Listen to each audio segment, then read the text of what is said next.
नमस्कार मंडळी, स्वागत आहे तुमचं आमच्या चॅनलमध्ये। आवाज महामुंबईचा, शोध बातमीचा, कौल मनाचा। चला तर मग आमचे चॅनल लाईक करा, शेअर करा आणि सबस्क्राइब करा। धन्यवाद।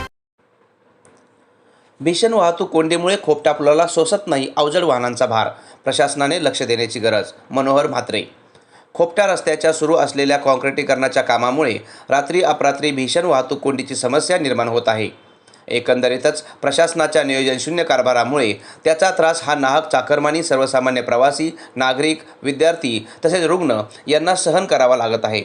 त्याच क्षमतेपेक्षा जास्त मालांनी भरलेले कंटेनर, ट्रेलर हे खोपटा पुलावर उभे राहत असल्याने अवजड वाहनांचा भार हा खोपटा पुलाला असह्य होत आहे।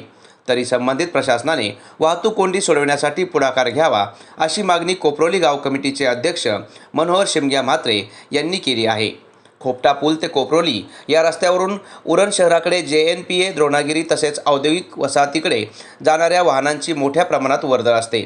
मात्र प्रशासनाच्या नियोजनशून्य नव्याने सुरू असलेल्या काँक्रिटीकरण कामामुळे रात्री अपरात्री या रस्त्यावर मोठ्या प्रमाणात अवजड वाहनांची वर्दळ सुरू असते। त्यामुळे सदर रस्त्यावर भीषण वाहतूक कोंडीची समस्या निर्माण होत आहे। त्यामुळे या वाहतूक कोंडीचा फटका हा चाकरमानी सर्वसामान्य प्रवासी, नागरिक, शालेय विद्यार्थी तसेच रुग्णवाहिका तसेच अत्यावश्यक सेवा देणाऱ्या वाहनांनाही बसत आहे। रुग्णवाहिकांना वेळेत मार्ग मिळत नसल्याने गंभीर परिस्थिती निर्माण होत आहे। तसेच दुचाकीस्वार व पादचाऱ्यांना मोठ्या प्रमाणात धोका पत्करून प्रवास करावा लागत आहे। अशा वाहतूक कोंडीमुळे क्षमतेपेक्षा जास्त मालांनी भरलेले कंटेनर, ट्रेलर हे खोपटा पुलावर उभे राहत असल्याने खोपटा पुलाला धोका निर्माण होऊ शकतो। तरी प्रशासनाने वाहतूक कोंडीची समस्या सोडवण्यासाठी पुढाकार घ्यावा अशी मागणी कोपरोली गाव कमिटीचे अध्यक्ष मनोहर शिमग्या म्हात्रे यांनी केली आहे। या संदर्भात सार्वजनिक बांधकाम खात्याचे उपअभियंता नरेश पवार यांच्याशी संपर्क साधला असता प्रतिसाद देण्यात आलेला नाही।